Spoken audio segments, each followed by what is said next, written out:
ओम नमो भगवते वासुदेवाय। हरे कृष्णा। आज हम सुनेंगे पुरुषोत्तम मास में पड़ने वाली पद्मनी एकादशी की व्रत कथा। उससे पहले हम सुनेंगे पुरुषोत्तम एकादशी की महिमा। पुरुषोत्तम मास में पड़ने वाली पद्मनी एकादशी को पुरुषोत्तम एकादशी भी कहा जाता है। जो भी व्यक्ति सच्चे मन और श्रद्धा से पुरुषोत्तम एकादशी का व्रत रखता है, उसके पूर्व जन्म और वर्तमान जन्म के सभी जाने अनजाने में हुए पाप जलकर भस्म हो जाते हैं। इस व्रत को करने से जो पुण्य प्राप्त होता है वह कुरुक्षेत्र, पुष्कर आदि सभी पवित्र तीर्थों में स्नान करने, हजारों गायों का दान करने और अश्वमेध जैसे महान यज्ञों को करने से भी अधिक फलदायी है। मल मास को स्वयं भगवान विष्णु ने अपना नाम पुरुषोत्तम दिया है, इसलिए यह मास और इसकी एकादशी उन्हें सबसे अधिक प्रिय है। इस दिन व्रत और पूजा करने वाले भक्तों पर भगवान विष्णु और माता लक्ष्मी की विशेष कृपा हमेशा बनी रहती है। यह व्रत सांसारिक सुखों को देने वाला है। जो भी भक्त धन, यश, स्वास्थ्य और सुयोग संतान की कामना से यह व्रत करते हैं, भगवान उनकी सभी मनोकामनाएं पूरी करते हैं। तो चलिए शुद्ध मन से सुनते हैं पुरुषोत्तम एकादशी की व्रत कथा। पद्म पुराण में वर्णित पद्मनी एकादशी, जिसको पुरुषोत्तम एकादशी भी कहा जाता है, यह कथा बहुत ही अद्भुत और रहस्यों से भरी है, अत्यंत फलदायी है। यह कथा त्रेता युग के एक ऐसे प्रतापी राजा की है जिसने रावण को भी बंदी बना लिया था। इस परम पावन और दिव्य कथा को आप पूरे श्रद्धा भाव के साथ शांत मन से सुनिए। हरे कृष्णा। तो कथा प्रारंभ करते हैं।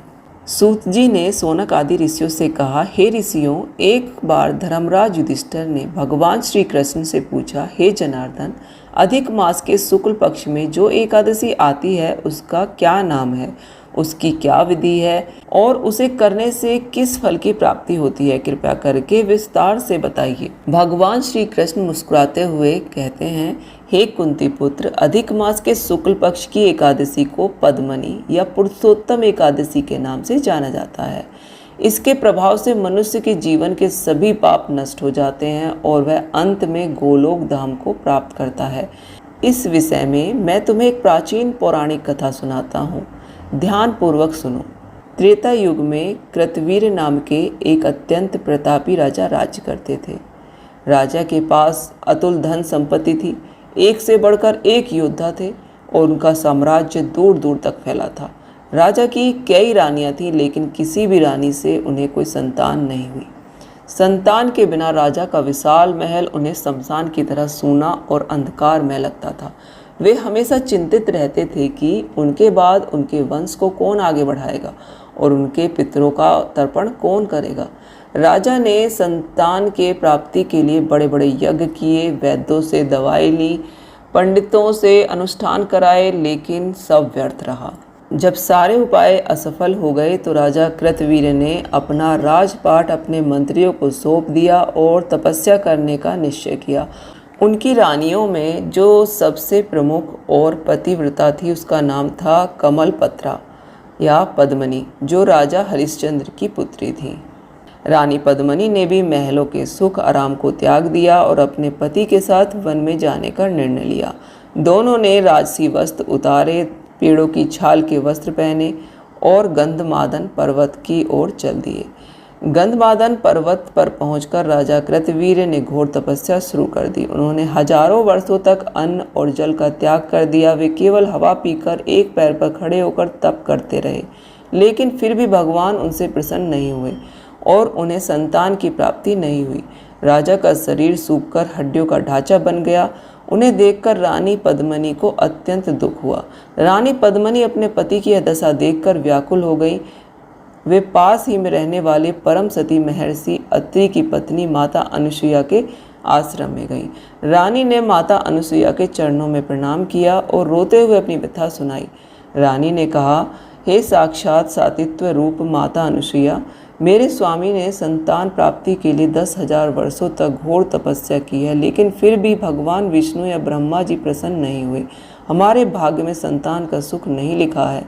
कृपया करके मुझे कोई ऐसा व्रत या उपाय बताएं जिससे हमारे पितरों का उद्धार करने वाला उत्तम पुत्र हमें प्राप्त हो सके। सती अनुसुईया ने अपने दिव्य चक्षुओं से देखा और मुस्कुराकर बोली, हे कल्याणी, तुम निराश मत हो। सामान्य 12 महीनों से अलग देवताओं का एक अत्यंत प्रिय महीना होता है जिसे मल मास या अधिक मास कहते हैं। यह महीना हर 3 साल में एक बार आता है। माता अनुसुईया ने आगे कहा, इस अधिक मास के शुक्ल पक्ष में जो एकादशी आती है उसका नाम पद्मनी एकादशी है। यह व्रत सभी व्रतों में शिरोमणि है। यदि तुम इस एकादशी का विधि पूर्वक व्रत रखो, रात्रि जागरण करो, भगवान पुरुषोत्तम की आराधना करो तो तुम्हारी इच्छा अवश्य पूर्ण होगी। भगवान विष्णु स्वयं तुम्हें पुत्र रत्न का वरदान देंगे। माता अनुसुईया से व्रत की विधि सीखकर रानी पद्मनी ने अधिक मास के आने की प्रतीक्षा की। जैसे ही वह पावन महीना आया, रानी ने शुक्ल पक्ष की एकादशी तिथि को पूर्ण श्रद्धा के साथ व्रत का संकल्प लिया। 10वीं के दिन से ही रानी ने केवल सात्विक भोजन किया। एकादशी के दिन उन्होंने पूर्ण रूप से निर्जला रहकर व्रत किया। वे मिट्टी और जल से स्नान करके भगवान विष्णु की मूर्ति के सामने बैठ गईं। रात के समय उन्होंने बिल्कुल भी शयन नहीं किया। वे भगवान हरि के भजन और कीर्तन करती रहीं और हर 3 घंटे में भगवान विष्णु की पूजा करती रहीं। रानी पद्मनी के इस कठिन व्रत को देखकर राजा कृतवीर को भी बड़ी प्रेरणा मिली। उन्होंने भी इस व्रत में उनका साथ दिया। द्वादशी के दिन सुबह जब उनका व्रत पूर्ण होने वाला था, तभी अचानक पूरा गंधमादन पर्वत एक दिव्य अलौकिक प्रकाश से जगमगा उठा। आकाश से देवताओं ने फूलों की वर्षा शुरू कर दी। साक्षात शंख चक्र गदा पद्म धारण किए हुए गरुड़ पर सवार होकर भगवान लक्ष्मी नारायण प्रकट हुए। भगवान विष्णु की दिव्य छवि देखकर राजा और रानी भाव विभोर हो गए। उन्होंने भगवान के चरणों में साष्टांग दंडवत प्रणाम किया। भगवान विष्णु ने मधुर वाणी में कहा, हे सुमुखी पद्मनी, हे प्रतापी कृतवीर, मैं तुम्हारी इस अनन्य भक्ति से, विशेषकर इस अधिक मास की पद्मनी एकादशी के व्रत से अत्यंत प्रसन्न हूँ। हे रानी, तुमने जो व्रत किया है उसकी ऊर्जा से ब्रह्मांड तृप्त हुआ है। मांगो, तुम्हें क्या वरदान चाहिए। रानी पद्मनी ने हाथ जोड़कर कहा, हे प्रभु, यदि आप हमसे प्रसन्न हैं तो मेरे पति को उनके मनचाहा वर दीजिए। तब राजा कृतवीर ने आगे बढ़कर कहा, हे जगत के पालनहार, मुझे एक ऐसा पुत्र दीजिए जो सर्वगुण संपन्न हो, त्रिलोकी में सबसे शक्तिशाली हो, जिसे कोई भी देव दानव मनुष्य परास्त न कर सके। वह ऐसा तेजस्वी हो कि साक्षात रावण भी उसके सामने टिक न पाए और वह केवल आपके हाथों के अलावा किसी और से ना मारा जा सके। भगवान विष्णु ने कहा, एवं अस्तु, ऐसा ही होगा। भगवान उन्हें आशीर्वाद देकर अंतर्ध्यान हो गए। कुछ समय बाद राजा और रानी अपने राज्य वापस लौट आए। समय आने पर रानी पद्मनी ने एक अत्यंत सुंदर और ओजस्वी पुत्र को जन्म दिया। उस बालक का नाम रखा गया कृतवीर अर्जुन। कृतवीर अर्जुन इतने शक्तिशाली हुए कि उनके पराक्रमण की गाथा पूरे ब्रह्मांड में फैल गई। एक बार लंकापति रावण, जो अपनी शक्ति के घमंड में चूर था और जिसने पूरे संसार को जीत लिया था, कृतवीर अर्जुन के राज्य में युद्ध के लिए आया। जब रावण ने कृतवीर अर्जुन को चुनौती दी तो दोनों के बीच भयंकर युद्ध हुआ, लेकिन पद्मनी एकादशी के दिव्य वरदान से उत्पन्न हुए कृतवीर अर्जुन के सामने रावण की एक न चली। कृतवीर अर्जुन ने अपनी 1000 भुजाओं के बल से रावण को खेल खेल में दबोच लिया, उसे बांध लिया और अपनी राजधानी महिष्मति के कारागार में बंद कर दिया। बाद में रावण के दादा महर्षि पुलस्त ने आकर कृतवीर अर्जुन से प्रार्थना की, तब जाकर उन्होंने रावण को दया करके मुक्त किया। यह सब उस पद्मनी एकादशी के व्रत का ही प्रभाव था। कथा को समाप्त करते हुए भगवान श्री कृष्ण ने युधिष्ठिर से कहा, हे धर्मराज, जो कथा मैंने तुम्हें सुनाई है यह पद्म पुराण की अत्यंत गोपनीय कथा है।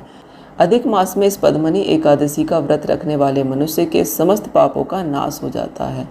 श्री कृष्ण बोले, हे अर्जुन, जो मनुष्य इस पवित्र कथा को केवल सुनता है या पढ़ता है उसे भी अग्निहोत्रम यज्ञ का फल प्राप्त होता है। इसलिए अधिक मास के आने पर इस व्रत को कभी नहीं छोड़ना चाहिए। इति श्री पद्म पुराणे पुरुषोत्तम मास महात्म्ये पद्मनी एकादशी व्रत कथा संपूर्णम। बोलो श्री लक्ष्मी नारायण भगवान की जय। पुरुषोत्तम भगवान की जय। हरे कृष्ण।